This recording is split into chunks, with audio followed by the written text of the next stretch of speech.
Hello YouTube, my name is Dante Vargas Hall and you're watching All Things Sports, the show where I talk about anything and everything that has to do with the world of sports.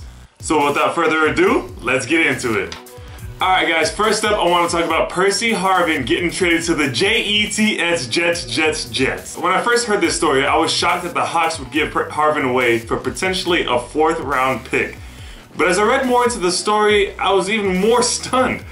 It turns out the Hawks' utility man had an anger management problem that prevented him and Russell Wilson from developing a strong relationship. Furthermore, it turns out that Percy, who measures in at 5'11", 184, repeatedly got into tiffs, yes tiffs, with his teammates. This includes using teammate Doug Baldwin as a punching bag, as well as body slamming ex-teammate Golden Tate the night prior to the Super Bowl. After all, no better way to get touches as a wideout than taking out your competition.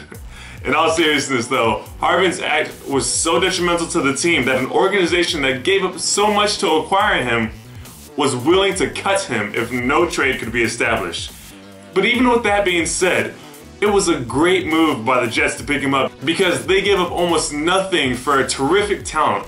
However, if they do notice that their receiving core is slowly disappearing one by one, then it's not a problem, as they can easily rid themselves of him at the end of the season without owing him a single penny. So we'll see how it turns out for Harvin, but his antics could cost him millions if he continues in his ways, as sources are saying that teams would only be willing to pay him as little as $2 million. Hard life, right? Per year, despite the fact that he currently makes over $10 million per year. Second off, guys, I want to talk about the World Series. I would like everyone to know that I had predicted the World Series matchup at the beginning of the season, except I accidentally misspelled Royals vs. Giants as Dodgers vs. Angels.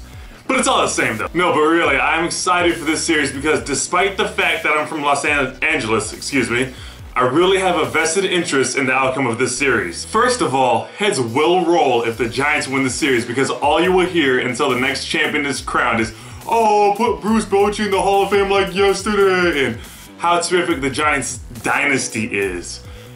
I don't know why I just used air quotes because it really would be a great dynasty, but still, I don't need around-the-clock coverage. On a more positive note, I want the Royals to win simply due to the fact that it would be a perfect Cinderella story. All you will hear until the next champion is crowned is how they managed to capture the hearts of America on their miraculous tear to the championship. And I would much rather hear about that around the clock than the Giants and their beer-wasting pitcher in Madison Bumgarner, who sloshed 6 beers down his face. I mean, look at that. No part of the stream is in contact with his face. I mean, you gotta be more professional than that. It's embarrassing, you know? You gotta have a certain, one sec.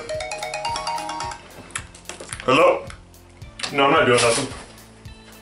Anyways, guys, it should be a great series, so make sure to tune in. Lastly, guys, we had a record-breaking day in the Champions League with 40 goals scored in just 8 games today.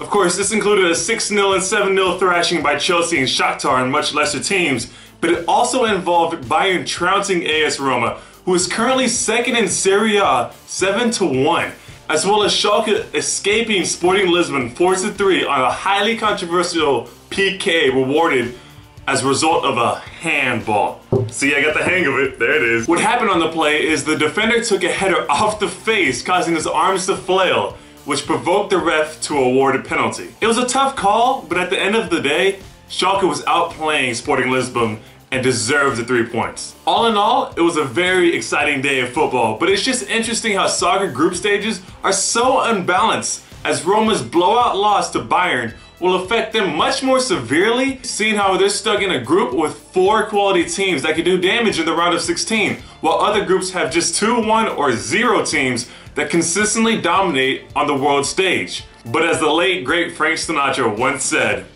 that's life.